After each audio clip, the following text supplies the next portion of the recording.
अस्सलाम वालेकुम, मैं हूं उबैदुल्लाह सिद्दीकी। 173 शहरों की आलमी फहरिस्त में कराची 170वें नंबर पर, दुनिया का तीसरा बदतरीन रिहायशी शहर। अरबों रुपए के फंड्स और तरक्की के बुलंदो बांग दावे आखिर जा रहे हैं तो जा कहाँ रहे हैं। कराची की बर्बादी की जो कहानी है वो बड़ी अजीब व गरीब है। सिंध में पीपल्स पार्टी की हुकूमत के 17 साल और दारुल हुकूमत कराची का बुरा हाल है। कारकर्दगी पर बहुत सारे सवाल हैं। मेगा मंसूबों की अगर बात करें तो अक्सर ताख़ीर का शिकार हैं। गो के अजीमपुरा फ्लाईओवर सिर्फ 90 दिन में मुकम्मल कर लिया गया है। शाहराह भुट्टो का भी इफ्तिताह हो चुका है। लेकिन दूसरी जानिब सिंध में गुज़श्ता 17 साल से बरसर इख्तिदार पीपल्स पार्टी के दौर में कई बड़े मेगा मंसूबे आज भी तकमील के ही मुंतज़िर हैं। Red line, yellow line, blue line, orange line बस मंसूबे ताहाल मुकम्मल नहीं हो सके हैं, जबकि यूनिवर्सिटी रोड और मुनव्वर चौरंगी अंडरपास पर काम बरसों से जारी है। सबसे बड़ा मंसूबा K4 वाटर सप्लाई है जो 2002 में शुरू हुआ, मगर 150 अरब रुपए से ज़ायद लागत के बावजूद ये आज तक मुकम्मल नहीं है। वफाक का इसमें ज़ाहिर एक हिस्सा है। इसके अलावा Malir expressway, Dhabeji special economic zone, Karachi water canal, इसके अलावा हॉक्स बे स्कीम 42 मुख्तलिफ मराहिल में रुकी हुई हैं। इसकी वजह से नाक़िस मनसूबा बंदी, फ़ंड्स के गैर मौसर इस्तेमाल और कमज़ोर निगरानी बुनियादी वजह है या कोई और वजह है। इस सब को हम इन डिटेल डिस्कस करने जा रहे हैं। इस्लामी कराची मुनीम ज़फ़र ख़ान साहब हमें ज्वाइन करें। मुनीम साहब, बहुत शुक्रिया आपके वक्त का। बुनियादी तौर पे इस सारी सूरत हाल में जब बात होती है, सवाल होता है तो वो ये बताते हैं कि काम हो रहा है, और काम हो रहा है कि मिसाल जो है वो शाहराह भुट्टो है, अजीमपुरा फ्लाईओवर है, बाकी जगहों पे ज़ाहिर है वो कहते हैं कि कुछ नेटिजिटीज़ हैं जिसकी वजह से काम रुका है। आप इनके मौक़िफ़ से, पीपल्स पार्टी के मौक़िफ़ से मुतमईन हो जाते हैं या आप समझते हैं कि ये सब कुछ दुरुस्त नहीं है जो बताया जा रहा है? देखें जी, पीपल्स पार्टी 18वां साल है बरसर इक़्तिदार हुए पीपल्स पार्टी को, और पीपल्स पार्टी का अगर जायज़ा लिया जाए तो 1970 से लेकर 2026 तक बिला मुबालगा पीपल्स पार्टी 32 से 33 साल ये सूबे पे हुकूमत में रही है और 18 साल से मुतवातिर हुकूमत में शामिल है। लेकिन पीपल्स पार्टी जो बात करती है कि काम हो रहे हैं और दरमियान में हर्डल्स आ रही हैं, देखिए ना, ये बताया जाए कि अगर सिर्फ पानी के मंसूबे का जायज़ा ले लिया जाए, K4 मंसूबा 2002 में K3 मंसूबा मुकम्मल होने के बाद साबिक सिटी नाज़िम निमतुल्लाह खान साहब के दौर में मंसूबा मुकम्मल हुआ, वक्त से पहले मुकम्मल हुआ, और जो लागत थी उस लागत से कम में मुकम्मल हुआ। उसके बाद जब फिजिबिलिटी बन गई, लेकिन आज भी आप देखें कि 24 साल गुजरने के बावजूद K4 मंसूबा मुकम्मल नहीं हो रहा। K4 मंसूबा पहले सूबाई हुकूमत की रिस्पॉन्सिबिलिटी थी और सूबाई हुकूमत ने काम शुरू किया, 2018 में मुकम्मल होना था, लेकिन 16 अरब रुपए डुबो दिए गए। बाद में ये मंसूबा जो 650 मिलियन गैलन पानी रोज़ाना मुहैया करना था, ये 260 कर दिया गया और इसको वफाक के हवाले कर दिया गया कि वापडा इसको बनाएगा। अब हमें ये बताया जाए कि एक जानिब वफाक उस K4 मंसूबे पे काम कर रहा है जो केंजर झील से लेकर कराची के बाहर तक जो है पानी के रिज़र्व इसको बनाकर जो है वहाँ ड्रॉप करेगा। दूसरी जानिब जो ऑगमेंटेशन का काम होना है, वो ऑगमेंटेशन का काम तो सूबाई हुकूमत को करना है। इसी तरह इस मंसूबे के लिए जो बिजली मुहैया करना है ताकि ये मंसूबा आगे बढ़ सके, वो सूबाई हुकूमत को करना है। तो ये बताया जाए कि ऑगमेंटेशन का काम कितना हुआ। अगर शहर में 90 अरब रुपए के काम से 98 किलोमीटर जो है वो पाइपलाइंस पड़ना है, ऑगमेंटेशन का काम होना है, पुरानी लाइनों को निकाल कर नई लाइनें डालना है, तो ये काम तो अभी तक शुरू ही नहीं हो सका। और जो काम 10 नवंबर को 2025 को शुरू किया गया था, वो भी वर्ल्ड बैंक ने गैर मेयारी होने की वजह से रोक दिया है। तो सिर्फ पानी का एक मंसूबे की ये सूरत हाल है कि जो पिछले 24 साल से चल रहा है। 18 साल मुतवातिर जो है वो पीपल्स पार्टी की हुकूमत रही, और ना सिर्फ पीपल्स पार्टी बल्कि आप देखें ना कि 2002 के बाद से लेकर 2014 तक तो MQM भी इनकी शराकतदार थी। उससे पहले मुस्लिम लीग काफ का हिस्सा भी MQM थी, वफाक के अंदर भी थी, पीपल्स पार्टी के साथ भी वफाक के अंदर मौजूद थी, आज भी वफाक के अंदर मौजूद है।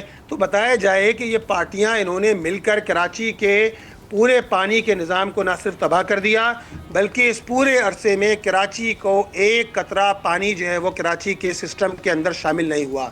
जिसका नतीजा क्या है, ये तो सिर्फ एक मिसाल मैंने दी है। जिसका नतीजा ये है कि आज शहर कराची में 50% इलाका तो वो ऐसा है कि जहाँ पानी आता ही नहीं है, और जब लाइनें फट जाती हैं, उसके नतीजे के अंदर शहर का 20-25% इलाका और पानी से महरूम हो जाता है, जिसके नतीजे में अरबों रुपए का पानी बेचा जा रहा है टैंकर के जरिए। अच्छा, मैं इस तरफ आऊंगा, लेकिन बुनियादी तौर पे आप कह रहे हैं कि पीपल्स पार्टी ने कुछ नहीं किया।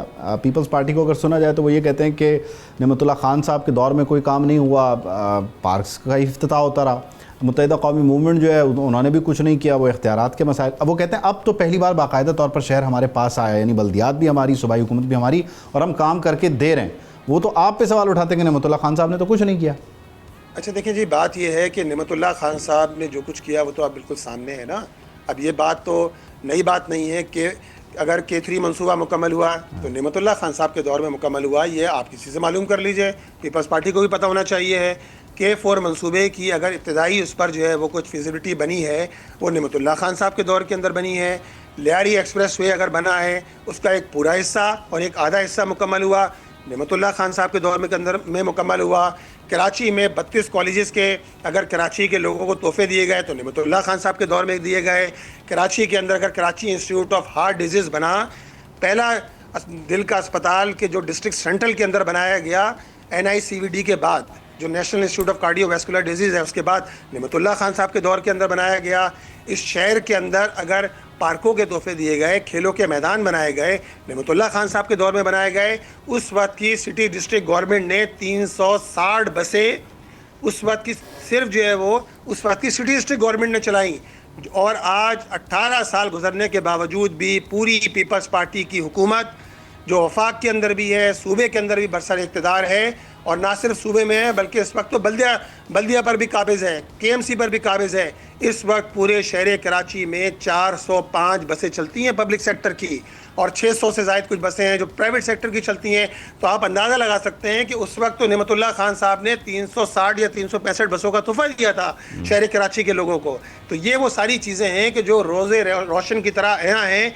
अल्हम्दुलिल्लाह जो नेमतुल्लाह खान साहब ने काम किया, और अपने दूसरे लोग भी इसका इकरार करते हैं, इस बात की गवाही देंगे कि नेमतुल्लाह खान साहब ने पिराना साली के बावजूद जिस तरह शहर की खिदमत की, और उसके बाद में आने वाले सिटी नाजिम को भी उसको कंटिन्यू करना पड़ा। तो ये नेमतुल्लाह खान साहब ने अब्बासी शहीद अस्पताल है, अब्बासी शहीद अस्पताल को अल्हम्दुलिल्लाह डेवलप किया गया। आज आप सूरत-ए-हाल देख लें, तालीम तबाह, सेहत के इदारे तबाह, इसी तरह इंफ्रास्ट्रक्चर तबाह। आपने BRTs के नाम पर पूरे शहर को खोद के डाल दिया है। रेड लाइन की सूरत-ए-हाल आप देखें, कहाँ ये मंसूबा 79 बिलियन रुपीज़ का था, आज 103 अरब रुपए तो ऑफिशियल कहा जा रहा है। लेकिन ये तो मैं वो बता रहा हूँ आपको कि जो आज से जून 2024 में मुकम्मल होना था, अब जून 2026 भी गुजर गया। अब ये तो डेडलाइन भी नहीं बता रहे कि मंसूबा मुकम्मल कब होगा। इसी तरह ऑरेंज लाइन बनाई गई, ऑरेंज लाइन औरंगी टाउन के लोगों के साथ धोखा किया गया कि उसको जो है औरंगी टाउन के बिल्कुल इब्तिदा में ले जाकर छोड़ दिया गया। 3.88 किलोमीटर की वो लाइन थी। आप मुझे बताइए, जिसमें से 1.7 किलोमीटर बनारस का पुल है। इसी तरह ग्रीन लाइन मंसूबा जो वफाक का मंसूबा था, और आज ये मंसूबा हैंड ओवर कर दिया गया है सिंध हुकूमत के। पिछले साल अप्रैल के महीने में ये मंसूबा इनकम्प्लीट है। तो आप मुझे बताइए कराची के कौन सा मंसूबा है कि जो वक्त मुकम्मल हो रहा हो। इसी तरह आपने करीमाबाद अंडरपास बनाया जिसकी ज़रूरत नहीं थी, और 1.35 बिलियन का ये मंसूबा 3.81 बिलियन का हो गया। ज़रूरत क्यों नहीं थी वैसे करीमाबाद अंडरपास की? आप नहीं समझते कि वहाँ पे ट्रैफिक का बहाव कुछ गड़बड़ था, ट्रैफिक जाम रहना मामूल था? नहीं, कोई मेरा अपना ख्याल है कि अगर उसको सही तरीके से एसेस किया जाता तो उस मंसूबे की ज़रूरत नहीं थी। वहाँ सिर्फ ट्रैफिक मैनेजमेंट का मसला था, और ट्रैफिक मैनेजमेंट को दुरुस्त करने के बजाय, उसको मैनेज करने के बजाय जो है वो सिर्फ चंद लोगों को खुश करने के लिए, चंद लोगों की ख्वाहिश के लिए कि वो रास्ता ज़ियाउद्दीन को जाता था, वो मंसूबा 3.81 बिलियन रुपीज़ का हो गया। उस मंसूबे को 2 साल में मुकम्मल होना था, पता ही चला कि वो 3.5 साल के अंदर जाके मंसूबा मुकम्मल हुआ। 2 पतली गलियां बना दी गई, लोगों का कारोबार तबाह हो गया। जो लोग वहाँ दुकानें करते थे, 9000 के करीब वहाँ ताजिर थे, छोटे बड़े कारोबारी लोग थे, जिनका कारोबार तबाह हो गया पिछले 3 साल के अंदर। और अब जाके वो मंसूबा मुकम्मल होने का नाम लिया है उस मंसूबे ने। ये सूरत हाल है कराची के मंसूबों की कि जिसके साथ पीपल्स पार्टी खिलवाड़ कर रही है, कराची दुश्मनी की जा रही है। आप ना शहर को पानी देते हैं, आप ना शहर को बिजली देते हैं, ना इंफ्रास्ट्रक्चर देते हैं, ना BRTs देते हैं। नेमतुल्लाह खान साहब मैं एक चीज़ आपसे इजाज़त के साथ मैं एक चीज़ पूछूं कि कराची का एक एग्जिस्टिंग चैलेंज ये है कि जाहिर है शहर जो है वो 1970 के इंफ्रास्ट्रक्चर पे और आबादी जो है वो 2026 के हिसाब से भी नहीं, बल्कि हम तो उससे भी कहीं आगे जा चुके हैं। आबादी एक बहुत बड़ा चैलेंज है बढ़ती हुई। अब एग्जिस्टिंग जो सड़क है, हम करीमाबाद की बात कर रहे हैं, वहाँ से मैक्सिमम 3 रोया वो सड़क थी, उस पर एक सड़क तो आप वो एक रो जो है वो आप लगा लें जिस पे फल वाले सब्ज़ी वाले आ गए या रिक्शे वालों ने अपनी पार्किंग कर दी, तो वो 2 ट्रैक पे आ गया। अब वहाँ पर उसकी ट्रैफिक मैनेजमेंट करें तो करें कैसे? मैं आपसे पूछना चाह रहा हूँ कि ये चैलेंज सिर्फ एक करीमाबाद का नहीं है, हर जगह का है। एक लेन रिक्शे वालों ने ले ली, सब्जी फ्रूट वालों ने ले ली, उसके बाद 2 लेन पे वो ट्रैफिक आ गया, उसमें भी कोई शहजादा जो है वो दूसरी लेन में गाड़ी पार्क करके फ्रूट लेने उतर जाता है। ट्रैफिक मैनेजमेंट का आपका प्लान क्या है? आप क्या तजवीज़ करना चाहेंगे? इसको हम थोड़ा सा प्रैक्टिकल और प्रोग्रेसिव बनाते हैं ना। देखिए, प्रैक्टिकल चीज़ ये है कि अगर करीमाबाद में अंडरपास की ज़रूरत है तो इसका मतलब ये है कि कराची के अंदर 100 अंडरपासेस की ज़रूरत है। अगर करीमाबाद में अंडरपास की ज़रूरत है तो मैं चैलेंज के साथ कहता हूँ कि कराची में करीमाबाद से ज़्यादा ट्रैफिक शहर के बकिया इलाकों के अंदर होता है।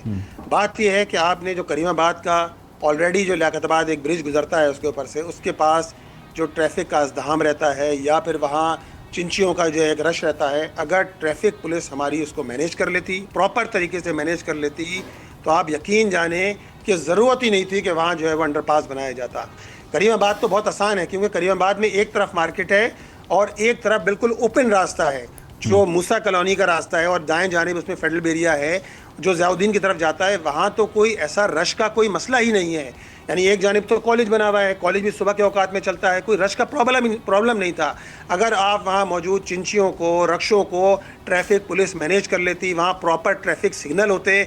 अलमिया तो ये है कि ना ट्रैफिक सिग्नल प्रॉपर मौजूद हैं, ना ट्रैफिक लाइन होती है मौजूद, ना ट्रैफिक सिग्नल काम कर रहे होते हैं, ना ट्रैफिक पुलिस मौजूद होती है, जिसका नतीजा ये होता है कि शहर के अंदर ऐसे मतलब दसियों नहीं वैसे सैकड़ों मुकामात अगर ट्रैफिक सिग्नल की पाबंदी की बात हो, उस पर चालान की बात हो, आपने एहतजाज किया, दायरा पिछले दिनों जो चालान हुआ उसकी कीमत पर एहतजाज किया, लेकिन दायरा वो चालान था उसके ऊपर आपने एहतजाज किया।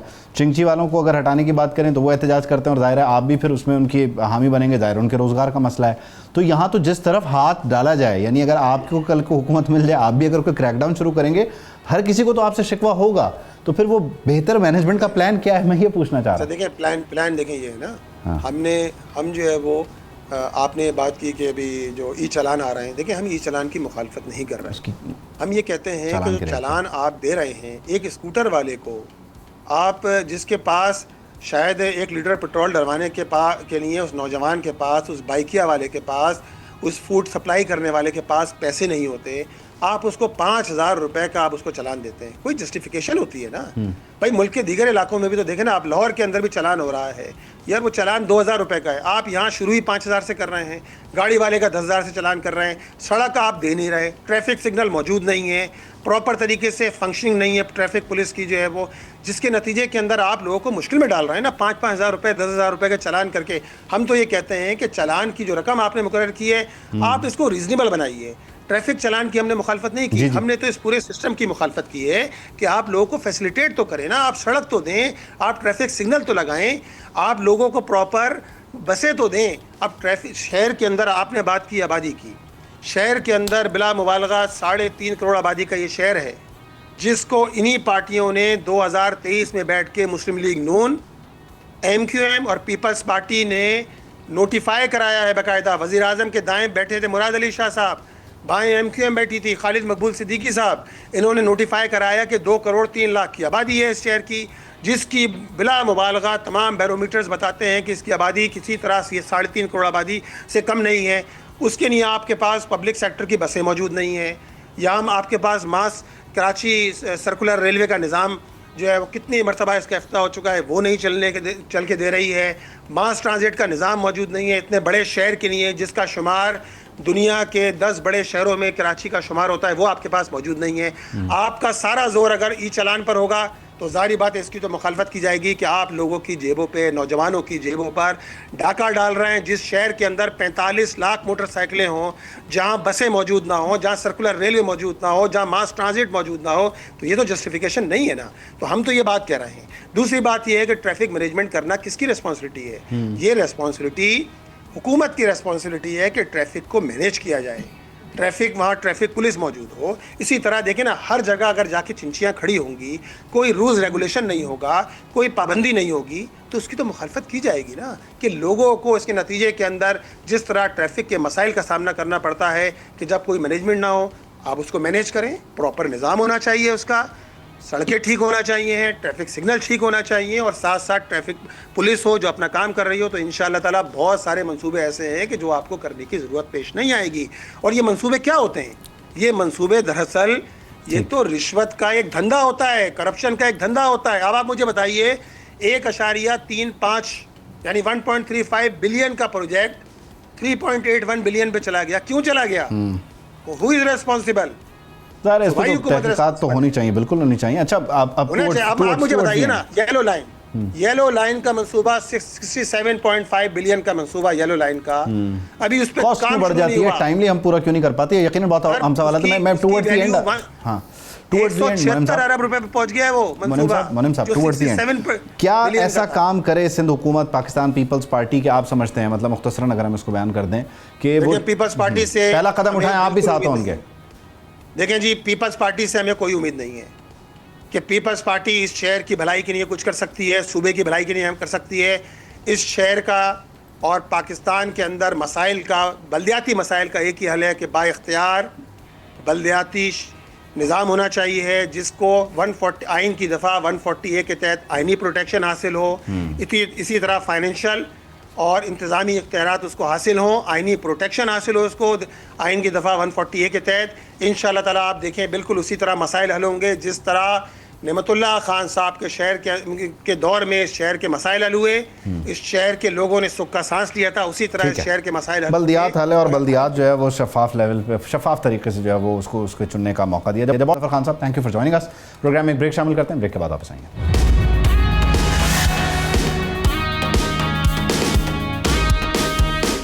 Welcome back. गाड़ी खरीदने का ख्वाब देखने वालों के लिए बड़ी खबर आ गई है, क्योंकि फाइनेंस बिल की मंजूरी के बाद 1 जुलाई से पाकिस्तान की ऑटो मार्केट में बड़े पैमाने पर तब्दीलियां आने जा रही हैं। नई ऑटो पॉलिसी के तहत कन्वेंशनल दरामदी गाड़ियों पर ड्यूटी के ढांचे में नुमायां रद्दो-बदल कर दिया गया।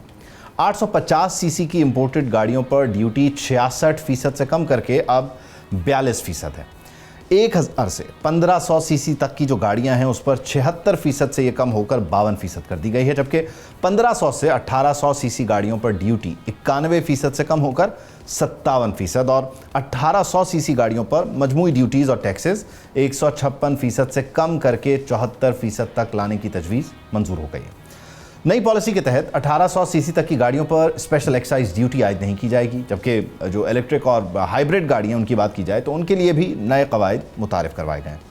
$75,000 तक की जो मालियत की दरामदी इलेक्ट्रिक गाड़ी है उस पर 30%, जबकि $1,10,000 से जायद मालियत की गाड़ियों पर 40% कस्टम ड्यूटी आयद होगी। 2 करोड़ रुपए से कम मालियत की इलेक्ट्रिक गाड़ियां फेडरल एक्साइज ड्यूटी से मुस्तस्ना रहेंगी, जबकि महंगी इलेक्ट्रिक गाड़ियों पर टैक्स लागू होगा। यूं हुकूमत एक तरफ छोटी और दरमियानी गाड़ियों के लिए दरामदी पॉलिसी नरम कर रही है, दूसरी तरफ लग्जरी और महंगी गाड़ियों पर टैक्स का बोझ बरकरार रखा गया है, और वहीं साथ ही साथ इस सब के बीच सनत है उसको लेकर भी सवालात मौजूद हैं। लेकिन आपका बुनियादी सवाल ये रहता है कि गाड़ियाँ कितनी सस्ती होंगी, उन्हें ख़रीदने का राइट टाइम क्या है?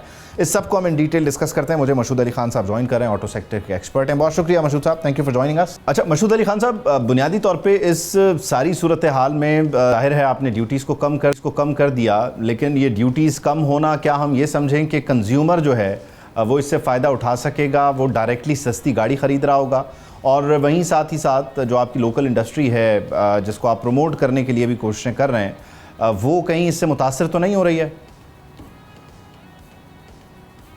जी, इसके दो पहलू हैं जो मैं आपके सामने पेश करना चाहूँगा। अभी लास्ट हमने देखा कि कैबिनेट की एक मीटिंग में एक मिनिस्टर साहब या सेनेटर साहब ने ये पॉइंट उठाया, और उसमें उन्होंने कहा कि ओवरसीज़ की इन्वेस्टमेंट है, रिस्क में है। तो हमें ये देखना होगा कि वो इस स्ट्रैटेजी में गए। ये पॉलिसी तो हम 1 साल से सुन रहे थे कि चेंजेस आ रही है, 30 जून के बाद नई पॉलिसीज़ आएंगी। तो उसमें अगर आप सडनली पूरी मिनिस्ट्री को या मिनिस्ट्री ऑफ इंडस्ट्रीज को या गवर्नमेंट को हम ये कहते हैं कि यार हम import for the time being कम कर देते हैं और एक रिलीफ दे देते हैं, तो वो जो शॉर्ट टर्म में जो चीज़ आती है ना, तो हमें देखना होता है वो वॉल्यूम क्या है, वो पता चलेगा हमारे साल का वॉल्यूम डिस्टर्ब करेगी लोकल इंडस्ट्रीज के लिए। और एक तरफ गवर्नमेंट ने अपनी लोकल इंडस्ट्रीज को प्रमोट करने के लिए कोरियन और चाइनीज को पाकिस्तान ने पिछले 10 साल में बुलाया, उनकी इन्वेस्टमेंट कराई कि यार वो आए। उनके भी अभी चैलेंजेस है जिसमें हम कहते हैं कि आपकी लोकलाइजेशन नहीं है, आपको लोकलाइजेशन करना है, मगर ठीक है उन्होंने इन्वेस्टमेंट तो की। ऐसी सूरत हाल में गाड़ी का इंपोर्ट हो जाना पाकिस्तान की इकोनॉमी के लिए बेहतर नहीं होगा, एक बात। दूसरी बात, अब कंज्यूमर की आप बात करते हैं तो कंज्यूमर के पॉइंट ऑफ व्यू से टैरिफ को रिड्यूस करने की बात आई है सामने, जो हमने अभी देखा, अखबार में भी पढ़ा।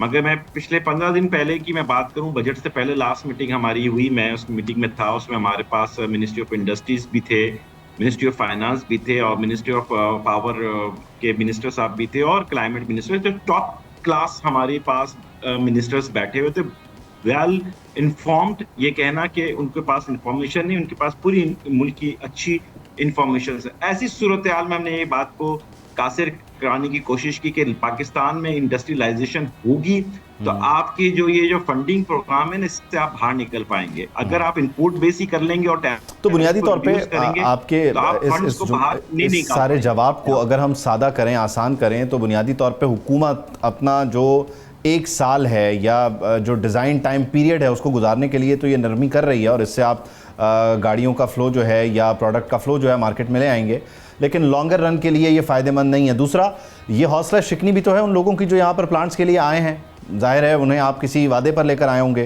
तो आप ये समझते हैं कि उन्हें सहूलत देनी चाहिए थी और यहाँ ये इंपोर्टेड गाड़ी पर ड्यूटी बढ़नी चाहिए थी, इसको डिस्करेज करना चाहिए था। देखिए, होता क्या है कि हम ये हमेशा अखबार में पढ़ते हैं और डिस्कशंस में लाते हैं कि ट्रेड डेफिसिट बढ़ रहा है, हमारा ट्रेड डेफिसिट कंट्रोल से बाहर हो रहा है। जो सबसे बड़ा सवाल है ना हमारा, वो ये है, हमारा ट्रस्ट डेफिसिट बढ़ रहा है। हम एक दूसरे पर ट्रस्ट नहीं कर पा रहे, इंडस्ट्रियलिस्ट गवर्नमेंट की पॉलिसीज पे, और गवर्नमेंट अपने इंडस्ट्रियलिस्ट की इन्हांसमेंट के लिए चैलेंजेस फेस कर रही है। तो ये ट्रस्ट मिसट्रस्ट है। ये जो पॉलिसी अभी शॉर्ट टर्म आएगी भी आएगी तो भी हमारे लिए तकलीफ देह है, क्योंकि एक इन्वेस्टर का इन्वेस्टमेंट शैक हो जाता है और ऐसी सूरत हाल में फिर इंडस्ट्री अपने पाँव में नहीं खड़ी हो पाती, बड़ा मुश्किल। अभी हम पिछले 4-5 सालों का मुवाजना करें तो पाकिस्तान की इंडस्ट्री, चाहे ऑटोमोटिव हो या डिफरेंट टेक्सटाइल इंडस्ट्री हो, सभी चैलेंजेस से गुजर रही है। ऐसी सूरत हाल में गवर्नमेंट के तमाम इदारे, गवर्नमेंट की तमाम एजेंसीज मिल के हम ये कहते हैं कि हमें अपने आप को प्रोडक्टिविटी इनहांस करनी है और एक्सपोर्ट ओरिएंटेड बनना है। ओनली हम टेक्सटाइल पे डिपेंडेबल हों या इसमें बुनियादी तौर पे एक डायरेक्ट एक ट्रिकल डाउन इफेक्ट आता है ना। एक शख्स है जिसने, जो कोई बहुत बड़े लेवल का कोई इन्वेस्टर नहीं है, लेकिन वो एक रूटीन में 1-2 गाड़ियों में अपने पैसों को घुमाता है और उससे 1-2 लाख रुपए कमा रहा होता है और वो फिर दोबारा उसको री इन्वेस्ट करता है। उसने एक 56 लाख की गाड़ी ली या उसने एक 60 लाख रुपए की गाड़ी ली, लेकिन पुराने टैक्सेस पर ली। अब जब ये नए टैक्सेस, और इंपोर्टेड गाड़ी है ज़ाहिर है, लेकिन अब जब वो नए टैक्सेस के साथ मार्केट में दोबारा जाके उसे बेचने के लिए आप फॉर सेल करता है तो वो उतने पैसों में तो नहीं बिक रही। तो यहाँ पर आप कितनी कमी, यानी मार्केट कितना रियलिस्टिकली पैसों को गिराती है या गिरेंगे, वो उस पर ज़रा बताइएगा ना कि एक आम आदमी के लिए ये कितना डैमेजिंग है। ख़रीदने वाले के लिए तो फ़ायदा है, बेचने वाले के लिए कितना नुकसान है? जी देखिए, बात ये है कि अभी तक जैसे 30 जून 2026 तक अगर कोई हम गाड़ी को देखते हैं और फॉर एग्जांपल ले लेते हैं कि एक गाड़ी पे हमने 100 रुपए टैक्स दिया था, अगर गवर्नमेंट उसको 50 रुपीज 1 जुलाई 2026 से कर लेगी तो 50 रुपए तो आपके वैसे ही गिर गए ना, जस्ट फॉर एग्जांपल एक आम आदमी के लिए। तो जो वो जिसने खरीदी भी है 1 जून को, वो 1 जुलाई को 50 रुपए तो उसकी प्राइसेस वैसे ही कम आ जाएंगी। तो ये अनसर्टेनिटी है ना, ये प्लानिंग नहीं है, ये अनसर्टेनिटी है कंज्यूमर, इंडस्ट्रीज और गवर्नमेंट के इदारों के दरमियान। ठीक है, ये अनसर्टेनिटी को ही हम कहते हैं कि इसको रिमूव करें। और जाहिर है जब इस तरह से 50 रुपए अगर उस गाड़ी पे गिर रहे हैं, यानी हम एक क्या कहते हैं सिचुएशन बेस्ड बात कर रहे हैं, अगर 50% तक की उसकी कीमत गिर रही है, 50% टैक्स कम होने से जो उसके ऊपर इम्पैक्ट आ रहा है, तो ये इंपोर्टेड गाड़ी पे नहीं आ रहा, क्योंकि फिर ओवरऑल मार्केट इतनी ऊपर नीचे हो जाएगी या इतनी अनस्टेबल हो जाएगी कि जो आपकी लोकल गाड़ियाँ हैं उसकी कीमत भी ज़ाहिर मुतासर होगी। ज़ाहिर वो उसका कोई परसेंटेज नहीं होगा, लेकिन फिर वो मुंह मांगे दामों वाला हिसाब तो चल रहा होगा ना। नहीं, देखिए ओवरऑल जब आप ये सिनेरियो करेंगे ना, इसमें तो लोकल इंडस्ट्रीज भी हिट होंगी। ऐसा नहीं है कि वो नहीं होंगी, वो भी अपने आप को मार्केट में सस्टेन करने के लिए या मेंटेन करने के लिए अपनी कोई स्ट्रैटेजी अप्लाई करता है। ऐसा तो नहीं है मार्केट पूरी ओपन दे दें। इस वक्त जो भी यूज गाड़ियाँ इंपोर्ट अगर होंगी तो उसका इम्पैक्ट डेफिनेटली आपकी आई गेस की प्रोडक्शन गिर जाएगी, इनकी सेल गिर जाएगी। इससे वाबस्ता जो लोग होते हैं ना, जिसको हम शायद इग्नोर करते हैं, इनसे वाबस्ता इनके ऑटो पार्ट्स है। पाकिस्तान में तकरीबन हम कहते हैं 60 to 70% एक गाड़ी का ऑटो पार्ट्स मैन्युफैक्चरर है, उससे अलाइड इंडस्ट्रीज से रिलेटेड है, जो उसके साथ अलाइड इंडस्ट्रीज वाबस्ता है। एक पूरी चेन है, जब आप पूरी सप्लाई चेन को डिस्टर्ब करेंगे तो वो डिस्टर्बेंस आप एट द एंड गवर्नमेंट को भी चैलेंज फेस करना पड़ेगा। अब इसमें मुझे ये बताइएगा कि बुनियादी तौर पे एक तो अभी हम बात करें ना पुरानी गाड़ी की या इंपोर्टेड गाड़ी जो आ रही है, जैसे कि बाहर से वो चल के आ रही है, वो भी हम उसको पार्शली मान लेते हैं कि वो पुरानी गाड़ी है। एक जो आपकी लोकल प्रोडक्शन है, वहाँ पर भी हम देखेंगे कि वो एक्स फैक्ट्री जो प्राइस है वो भी नीचे आ जाएगी, जाहिर है। फिर लोग नई गाड़ी की तरफ जाएंगे या पुरानी गाड़ी की तरफ जाएंगे? ऐसे में आप नहीं समझते कि फिर वो नई गाड़ी लोकल असेंबल की तरफ जाना चाहेंगे? जी देखिए, लोकल असेंबल गाड़ी के दो एडवांटेजेस कंज्यूमर को मिलते हैं और वो लॉन्ग टर्म पे देखें। एक तो ये कि अगर वो लोकल मैन्युफैक्चरिंग हो रही है पाकिस्तान में गाड़ी, वो परचेज करेगा तो उसकी जो रनिंग कॉस्ट होती है ना, जो मेंटेनेंस कॉस्ट जिसे हम कहते हैं, कि उसके पार्ट्स अवेलेबल हैं ऑन टाइम आफ्टर सर्विस के बाद, तो वो रिप्लेसमेंट कर सकता है इन केस ऑफ इमरजेंसी। तो वो कॉस्ट इफेक्टिवनेस होती है। एक गाड़ी जो इंपोर्टेड होती है और उसके 6 महीने साल भर के बाद जब हम उसकी मेंटेनेंस पे जाते हैं तो उसके बाद पता चलता है पार्ट्स ही अवेलेबल हैं 2 से 2.5 महीने तो उसको पार्ट इंपोर्ट करने में लगता है, तो ये कंज्यूमर को हिट होता है। और कई ऐसे कंज्यूमर हैं जो ये चैलेंजेस फेस कर चुके हैं, उनके शोरूम में जाके गाड़ी वर्कशॉप में खड़ी है और 1.5 महीने तक वो पार्ट नहीं आया, तो वो कंज्यूमर को फायदा क्या हुआ कि गाड़ी लेने के बाद भी अगर 1.5 महीने वो वर्कशॉप में खड़ी करता है। तो ये दो मेजर डिफरेंस है। अच्छा। दूसरा है कि लोकल इंडस्ट्रीज में आज हम देखें तो हमारे पास पाकिस्तान में जापानीज, कोरियन और चाइनीज, यानी कि पाकिस्तानी कंज्यूमर के पास 3 डिफरेंट मॉडल्स मौजूद हैं। और अगर मैं रेंज की बात करूं तो तकरीबन 45 to 50 मॉडल्स ऑन रोड्स मौजूद हैं। तो कंज्यूमर के लिए तो choices, multiple choices already available हैं। डेफिनेटली। अच्छा, इसमें एक चीज़ और बड़ी इंटरेस्टिंग है कि हम जाहिर है वो ग्रीन गैस एमिशन की बात करते हैं, क्लाइमेट चेंज की बात करते हैं, उस तनाजुर में भी 1800 सीसी से ऊपर की गाड़ी पेट्रोल प्राइसेस के साथ बहुत कम लोग अफोर्ड करते हैं, वो एक ख़ास तबका है। वहाँ पर अगर आप देखते हैं कि वो उसको 156 से कम करके 74 पर ले आए, तो ये आपका जो आपकी कमिटमेंट है क्लाइमेट चेंज के साथ, ग्रीन गैस एमिशन के साथ, ये आप उस राइट डायरेक्शन में तो कदम नहीं उठा रहे? नहीं, देखिए, एक तो मैं थोड़ा सा रिन्यूएबल एनर्जी पे बात करना चाहूँगा। ये जो हम सोचते हैं ना कि इलेक्ट्रिकल व्हीकल्स पे चले जाएंगे तो हमारा एनवायरनमेंट डेफिनेटली बेहतर हो जाएगा, बहुत अच्छी बात है, but I think ground reality क्या है? दुनिया में जो डेवलप कंट्रीज हैं, चाहे वो अमेरिका, यूरोप और चाइना, ये 3 बड़े डेवलप कंट्रीज हैं, इन लोगों ने अभी इलेक्ट्रिकल व्हीकल्स के लिए एक्स्ट्रा ऑर्डिनरी सब्सिडीज दी। परचेज करेंगे तो आपको एडवांटेज मिलता है, आपकी रजिस्ट्रेशन फीस माफ है, आपकी इंश्योरेंस रेट कम है, आपकी इजी इंस्टॉलमेंट हो जाती है, तो ये जाके 15% मार्केट का शेयर लेने पे कामयाब हुए हैं ये डेवलप कंट्री में। एक अंडर डेवलप कंट्रीज, हमारे पास ऑलरेडी रिसोर्सेस फंड्स के बड़े लिमिटेड हैं।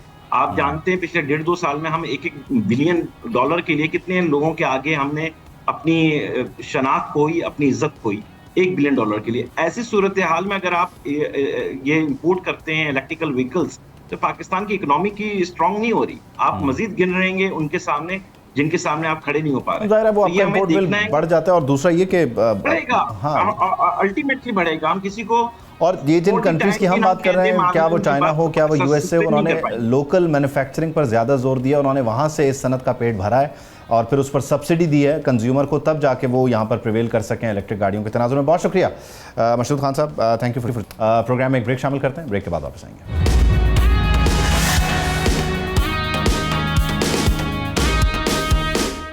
रात आई है, शब्बीर पे यलगार बला है, साथी न कोई यार न गमख्वार रहा है, मुनस है तो एक दर्द की घंघोर घटा है, मुशफ़िक़ है तो एक दिल के धड़कने की सदा है, तन्हाई की, गुर्बत की, परेशानी की शब है, ये खाना शब्बीर की वीरानी की शब है।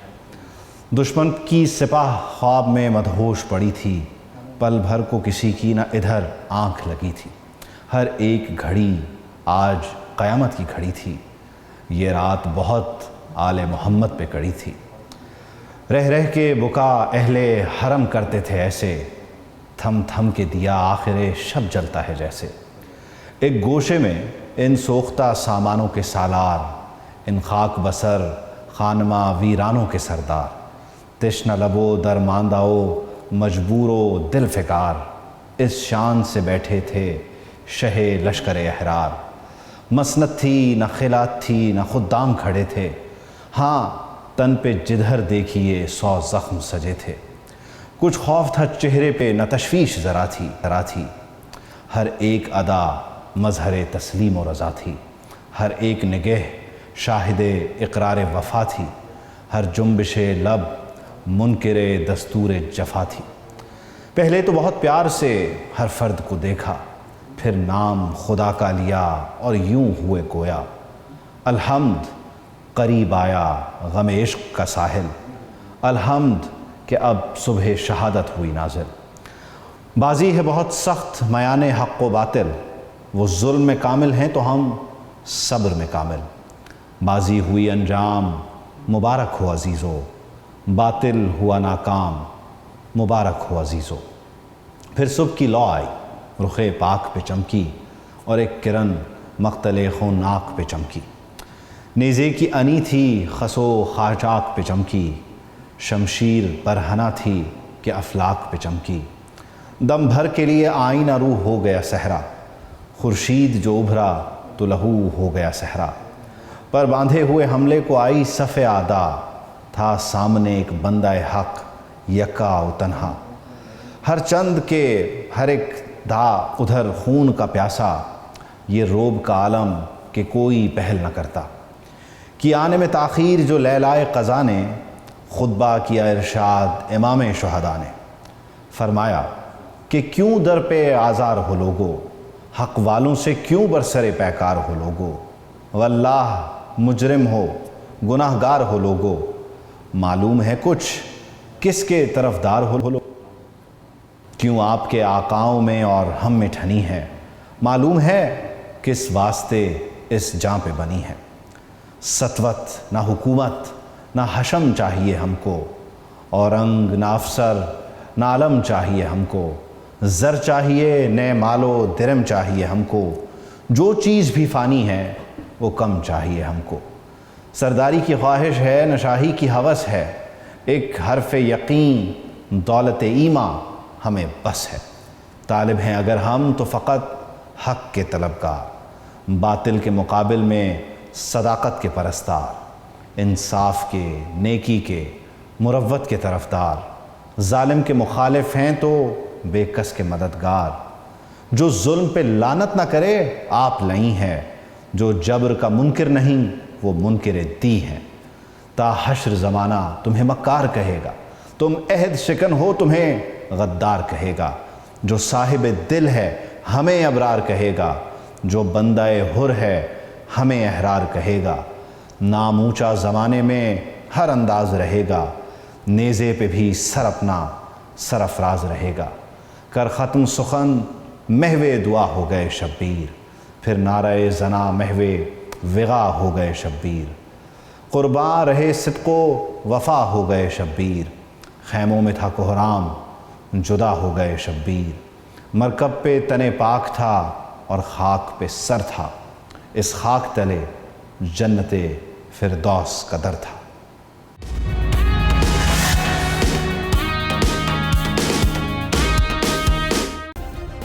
सब्सक्राइब करें और बेल दबाएं ताकि कोई खबर रह न जाए।